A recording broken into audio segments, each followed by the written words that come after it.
दोस्तों, क्या प्रधानमंत्री मोदी अब खुद वही बात बोल रहे हैं जो राहुल गांधी बोलते थे? क्या प्रधानमंत्री मोदी भी अब चुनाव आयोग पर वैसे ही उंगली उठा रहे हैं जो विपक्ष उठाता था? दोस्तों, विपक्ष ने जब जब चुनाव आयोग से सवाल पूछे, बीजेपी हमेशा से फ्रंट फुट पर आकर चुनाव आयोग के लिए बैटिंग करती दिखाई दी। मतलब सवाल चुनाव आयोग से पूछे जाते थे, जवाब प्रेस कॉन्फ्रेंस के तौर पर बीजेपी के नेता करते थे। लेकिन अब तो हद ही हो गई।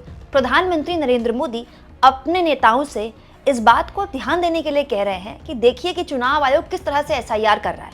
आप जानते हैं दोस्तों, आखिरकार एसआईआर पर बहस के लिए सरकार मान गई है, जो कि अगले हफ्ते लोकसभा में होनी है। लेकिन इस बीच प्रधानमंत्री ने पश्चिम बंगाल के अपने बड़े नेताओं के साथ आज मीटिंग की और इस मीटिंग में उन्होंने जो बात बोली है वो इस ओर इशारा करता है कि प्रधानमंत्री भी एग्जैक्टली वही बात बोल रहे हैं जो राहुल गांधी बोल रहे हैं। मतलब विपक्ष के मन में जो आशंकाएं हैं, पीएम के मन में भी आशंकाएं पैदा हो गई हैं। दोस्तों, प्रधानमंत्री ने आज पश्चिम बंगाल के नेताओं के साथ बैठक की चुनाव के सिलसिले में, और सूत्रों के हवाले से न्यूज़ 18 ने छापा है कि प्राइम मिनिस्टर ने इस बात को जोर देकर कहा कि एसआईआर ओवर कॉम्प्लिकेटेड ना हो और मैसेज ग्रासरूट में जाए, ग्रासरूट तक मतलब जमीन तक ये मैसेज जाए। Keep the SIR drive simple and transparent. SIR जो हो रहा है उसको बिल्कुल सरल रखिए और ट्रांसपेरेंट रखिए। It is only about ensuring that eligible voters are included and those who are not eligible are removed. या आप इंश्योर कीजिएगा कि एलिजिबल वोटर्स जो हैं, जो जिनका नाम वोटर लिस्ट में होना चाहिए उनका नाम वोटर लिस्ट में हो, और जिनका नहीं होना चाहिए उनका ना हो। तो पहली बात तो मैं मोदी जी से सवाल पूछना चाहती हूँ कि इतना टाइम इनके पास कैसे है? संसद चल रही है, मोदी जी अभी तक लोकसभा में एक बार भी नहीं आए, एक बार भी। राज्यसभा में आए थे पहले दिन उपराष्ट्रपति के स्वागत के लिए, उसके बाद से मोदी जी संसद में दिखे नहीं है। तो पहली बात तो मोदी जी से मैं ये जानना चाहती हूँ कि संसद चलती है तो मोदी जी सारे काम कर लेते हैं, पश्चिम बंगाल के नेताओं से चुनाव के लिए मीटिंग भी कर लेते हैं, संसद आने में क्या दिक्कत है? चलिए ठीक है, संसद नहीं आते, पश्चिम बंगाल के नेताओं से अपनी बैठक कर रहे हैं। लेकिन जो मोदी जी कह रहे हैं, किसको सुना रहे हैं? मोदी अपने पार्टी के नेताओं से क्यों कह रहे हैं कि जो लोग एलिजिबल हों उनका वोट ऐड होना चाहिए और जो लोग एलिजिबल ना हो उनका वोट ऐड नहीं होना चाहिए? क्योंकि ये काम तो चुनाव आयोग करता है। बीजेपी थोड़ी वोटर लिस्ट बना रही है क्या? नहीं बना रही है ना। तो वोटर लिस्ट तो चुनाव आयोग बना रहा है। तो क्या मोदी जी को विश्वास नहीं है कि चुनाव आयोग जो एसआईआर की प्रक्रिया पश्चिम बंगाल में कर रहा है वो पारदर्शी होगी, एलिजिबल वोटर्स ही ऐड किए जाएंगे और जो उसमें शामिल नहीं होने वाले हैं उनको माइनस किया जाएगा?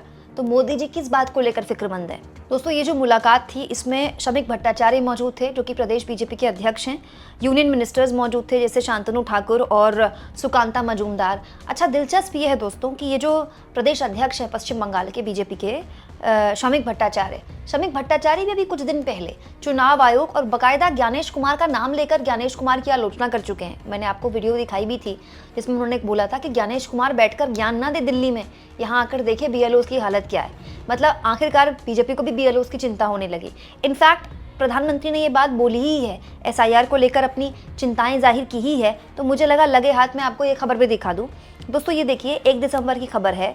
बीजेपी के बड़े नेता हैं जो कि पहले तृणमूल कांग्रेस के नेता थे, अब बीजेपी के नेता हैं, शुभेंदु अधिकारी ने पश्चिम बंगाल में एक प्रेस कॉन्फ्रेंस की और उन्होंने ये आरोप लगाए हैं कि एसआईआर में जो डेटा एंट्री हो रही है उसमें कोई दिक्कत है। दोस्तों, बाकायदा शुभेंदु अधिकारी ने प्रेस कॉन्फ्रेंस करते हुए 1,25,00,000 के आसपास एंट्रीज को डिमांड किया था कि इनकी ऑडिट हो।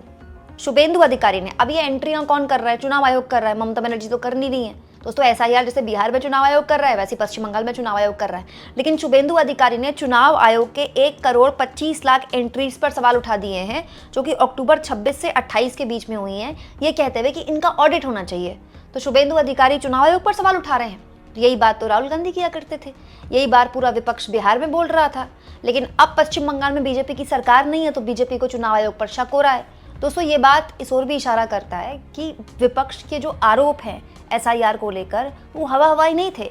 अब तक बीजेपी उसका मजाक उड़ा रही थी। वो ये बोल रहे थे कि देखिए ये तो हार की हताशा में बोल रहे हैं, चुनाव से पहले अपनी हार स्वीकार कर रहे हैं। तो अब शुभेंदु अधिकारी क्या चुनाव से पहले अपनी हार स्वीकार कर रहे हैं? क्या प्रधानमंत्री अपने हार पश्चिम बंगाल में अपनी पार्टी की हार को लेकर डरे हुए हैं कि वो अपनी पार्टी के नेताओं से कह रहे हैं कि इसको सुनिश्चित किया जाए कि एसआईआर सिंपल हो, ट्रांसपेरेंट हो, एसआईआर में उन लोगों के ही नाम ऐड हो जो वोटर लिस्ट में एलिजिबल हो? ये काम तो चुनाव आयोग का है, ये बीजेपी के नेता इसमें क्या करेंगे? देखिए, शुभेंदु अधिकारी ने कहा था 1 दिसंबर को प्रेस कॉन्फ्रेंस में, केवल 3 दिनों में जो एंट्रीज हैं उनकी संख्या 5 करोड़ 50 लाख से बढ़कर 7 करोड़ 75 लाख हो गई, जो असामान्य है और ये स्टैटिस्टिकली इम्पॉसिबल है, मतलब हो ही नहीं सकता, स्टैटिस्टिकली ये पॉसिबल नहीं है। 26 से 28 नवंबर के बीच लगभग 1 करोड़ 25 लाख नाम जोड़े गए। हमने एक विशेष पर्यवेक्षक और भारत निर्वाचन आयोग की तकनीकी टीम द्वारा इन एंट्रीज का ऑडिट कराने की मांग की है। शुभेंदु अधिकारी कह रहे हैं कि जितनी एंट्रीज हो गई, डेट भी बता रहे हैं वो 26 से 28 के बीच में, 2 दिनों के बीच में, इतनी एंट्रीज तो स्टैटिस्टिकली हो ही नहीं सकती। तो हम तो चुनाव आयोग से मांग कर रहे हैं कि इसकी ऑडिट हो गई तो चुनाव आयोग पर आप सवाल उठा रहे हैं, इसका मतलब तो चुनाव आयोग धांधली कर रहा है क्या पश्चिम बंगाल में? और चुनाव आयोग पश्चिम बंगाल में धांधली कर रहा है और चुनाव आयोग बिहार में बहुत अच्छा एसआईआर करवा रहा है। ये इस बात का प्रमाण है दोस्तों कि जो सवाल विपक्ष उठाया करता था एसआईआर को लेकर, वो वाजिब सवाल है। अब बीजेपी को बुरा लग रहा है क्योंकि बीजेपी विपक्ष में है पश्चिम बंगाल में, और ये इस बात की भी गवाही देते हैं कि इस मुद्दे पर बहस बहुत पहले हो जानी चाहिए थी। ये जो विपक्ष है ये मॉनसून सत्र से एसआईआर के मुद्दे पर बहस की मांग कर रहा है, लेकिन विपक्ष की बात मानी नहीं सरकार ने। अब जाकर माना है, वो भी अगले हफ्ते बहस होगी मंगलवार को, वो भी 1 दिन रखा है मात्र बहस के लिए। तो बीजेपी के नेता खुद चुनाव आयोग से कह रहे हैं ऑडिट करवाइए, मोदी जी खुद कह रहे हैं कि सिंपल होना चाहिए और ट्रांसपेरेंट होना चाहिए।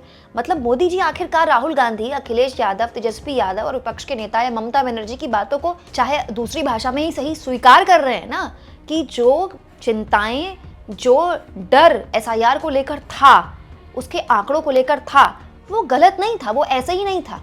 और इसके साथ साथ दोस्तों एक और सवाल उठता है कि एसआईआर को लेकर जो बात बोली गई है पश्चिम बंगाल और तमिलनाडु में, कि अगर तमिलनाडु और पश्चिम बंगाल का चुनाव ममता बनर्जी और डीएमके जीत जाता है तो ये इस बात का भी प्रमाण है कि एसआईआर आपके पक्ष में जाएगा अगर राज्य में आपकी सरकार है तो। क्यों? क्योंकि बीएलओज तो आपके लिए काम कर रहे हैं, बीएलओज तो सैलरी राज्य सरकार दे रही है। तो बहुत कुछ है जो अभी होना है, लेकिन अगर बीजेपी अभी से चिंताएं व्यक्त करेगी एसआईआर को लेकर तो दोस्तों फिर तो ममता बनर्जी को मौका मिल जाएगा कहने का कि देखो ये तो हार रहे हैं इसलिए एसआईआर पर और चुनाव आयोग पर ठीकरा फोड़ रहे हैं। आपको क्या लगता है दोस्तों, आखिरकार जब मोदी जी ने विपक्ष की चिंताओं को स्वीकार कर ही लिया है तो क्या इस पूरे मामले में अब मोदी जी दूसरे राज्यों को लेकर चेतेंगे? कमेंट बॉक्स में ज़रूर लिखें। और क्या आपको लगता है कि मेरी बात मोदी जी तक पहुंचेगी कि सारी बातें मोदी जी कर लेते हैं, एसआईआर को लेकर भी चिंतित हैं, पश्चिम बंगाल में चुनाव को लेकर भी वो नेताओं को टिप्स दे रहे हैं, संसद आएंगे कि नहीं आएंगे? कमेंट बॉक्स में लिखिएगा। और जितना हो सके दोस्तों चैनल को शेयर भी करें और सब्सक्राइब भी।